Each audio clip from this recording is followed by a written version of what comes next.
Psycho-Cybernetics 13. Welcome to Rethink Your Perspectives blog.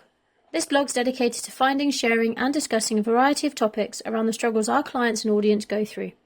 Each episode we will discuss a key concept that many humans struggle with and give you a variety of perspectives for you to see the concept through so you can find one that makes it feel easier to deal with. We hope you get some benefit from these blog posts and we would love to hear your thoughts. Don't hesitate to like, share and comment at the links. This instalment features a book which was first suggested to me in several of the Thinking into Results lessons created by Bob Proctor and Sandy Gallagher at the Proctor Gallagher Institute, as well as in many of the live calls, mentoring sessions and other videos I have been watching during my journey, and is one that I highly recommend on all of my own live sessions. As an aside, Thinking into Results is a life-altering program that opens your mind to the limitless possibilities that you have within you. Using 12 lessons ranging from adjusting your self-image through leadership qualities and praxis to the knowing-doing gap, this program is designed and proven to change your life in every way, in your relationships, finances, careers, well-being and many other areas of your life. Get in touch if you want to know more about this program. Psycho-Cybernetics is a truly revolutionary book. Considering it was first published in 1960, it's astounding to me that it has not become a key text in schools around the world, as the information contained within would make every single human a better and more productive person, not only for the good of our species, but for them as individuals as well. The book is available in most good bookshops, online and in person, and I highly recommend you get yourself a copy if my write-ups resonate with you. I hope they do the book justice, but they are only small snippets. Stay tuned for my reviews over the rest of this week as I repopulate and update these blog posts which were originally written in 2022. My version of the book has space for reflection on each of the chapters, so I have included my thoughts at the bottom of each of the chapter summaries. Find all previous 12 chapter reviews on the website. Chapter 13. How to turn a crisis into a creative opportunity. Chapter 13 of Psycho-Cybernetics by Dr. Maxwell Maltz is all about turning a crisis into a creative opportunity. Imagine a crisis as a big problem or challenge that comes your way unexpectedly. Instead of feeling overwhelmed or scared, this chapter teaches us how to see these moments as chances to grow and learn something new. Some people come into their own in a crisis. They gain strength, power and wisdom they do not normally have. Others fall apart and can't even call upon the skill, control and ability they normally have. To perform well in any situation, you need to learn certain skills under conditions where you're not overmotivated, practice without pressure, learn to react to crises with an aggressive, not defensive attitude, respond to the challenge, not the menace of the situation, learn to evaluate so-called crisis situations in a true perspective, to not make mountains out of molehills, realize that not every challenge is a matter of life and death. Practice without pressure. We may learn fast, but not well in a crisis. For example, learning to swim by falling in water develops a crude, inept stroke. The person survives, yes, but will find it very difficult to learn any other way of swimming than that which saved their life. Dr. Edward C. Tolman developed the concept of latent learning to explain this. He proposed that animals, including humans, form brain maps, cognitive maps, whilst learning. If the motivation is not too intense, no crisis to avert, these maps are broad and general. Many solutions are seen and noted to solve the problem. If the animal is over-motivated, in a crisis or perceived crisis, the map is narrow and restricted. Only one solution is learnt to solve the problem. If this one way gets blocked, the animal gets frustrated and can't find another solution. The animal developed no ability to react spontaneously to the situation that they are facing. Tolman tested his theories using rats and discovered that pressure retards learning. He compared two groups of rats finding food in a maze. One group had recently eaten, the others were hungry. The rats who had eaten were able to go on and explore and solve numerous different mazes even when they were hungry. The hungry rats took longer to solve the mazes every time, even when they had eaten. This showed that the rats who had learned while in crisis learned less. Fire drills as a key to surviving a crisis. It is proven that people who take part in fire drills perform much better and calmly during real fires, even in buildings they're not familiar with, than those who do not. Fire drills help us to stay calm and follow a sensible route like that we learned during a drill. Without drills or learning without pressure, we can try hard to escape an emergency and then take longer to get out. We jam our creative mechanism and cause purpose tremors, basically disabling our ability to act rationally and solve the situation. The word crisis. Crisis comes from a Greek word meaning decisiveness or point of decision. It's a fork in the road. One way promises a better condition, the other a worse one. It's the need to make a decision that causes us to panic. What if we choose the wrong one? What if we choose right but then fail? However, the author suggests there are ways to make your nerves work for you. Focus on what you want to happen and what you're going to do next to get there. Maintain an aggressive attitude and let the situation serve as a stimulus to release untapped powers within you.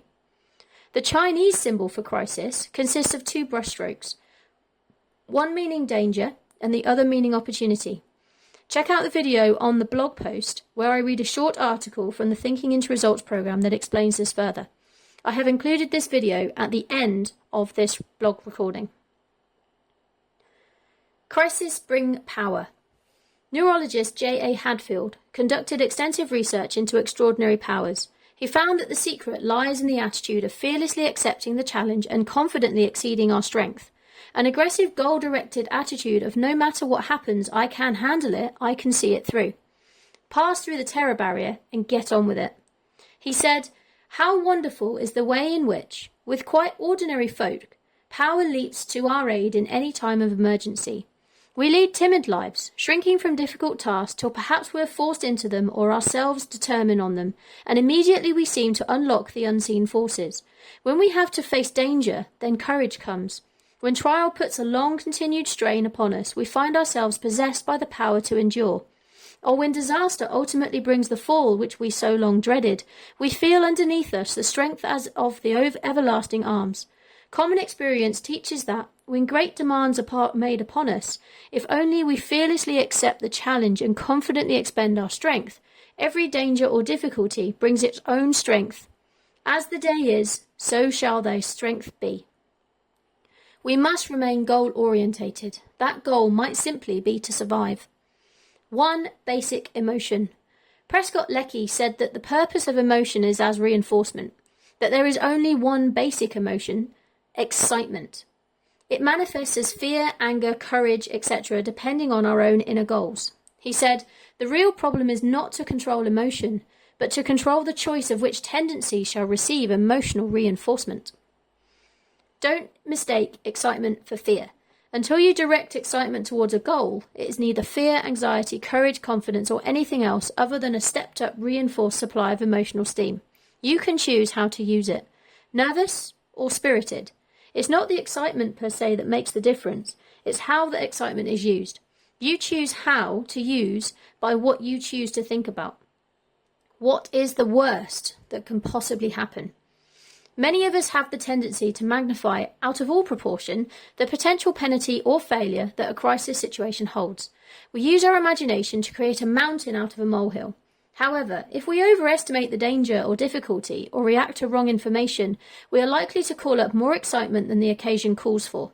You cannot get rid of or constructively use the excess, so it causes the jitters. A big excess of emotional excitement can harm rather than help.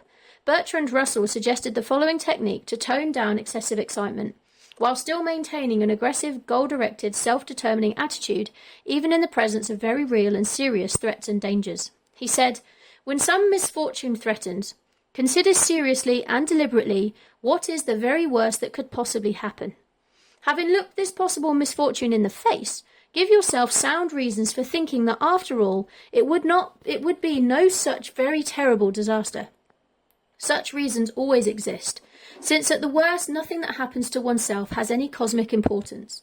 When you have looked for some time steadily at the worst possibility, and have said to yourself with real conviction, well, after all, that would not matter so very much, you will find that your worry diminishes to a quite extraordinary extent. It may be necessary to repeat the process a few times, but in the end, if you have shirked nothing in facing the worst possible issue, you will find that your worry disappears altogether and is replaced by a kind of exhilaration." Mountain climbing over molehills. Most of us allow ourselves to be thrown off course by very minor or imaginary threats, which we insist on interpreting as life or death or do or die situations, interviews, sales calls, attending a ball. But calmly and rationally analysing the situation and asking, what's the worst that can possibly happen if I fail, can lead to the cure. Most everyday so-called crisis situations are actually opportunities to advance or stay put. You don't go backwards. A salesman either makes a sale or stays where he is. A job applicant gets the job or stays where he is. Say to yourself, I have everything to gain and nothing to lose. You are the key to any crisis situation. Learn to see them as creative opportunities rather than life or death situations. That panic feeling you get is the terror barrier.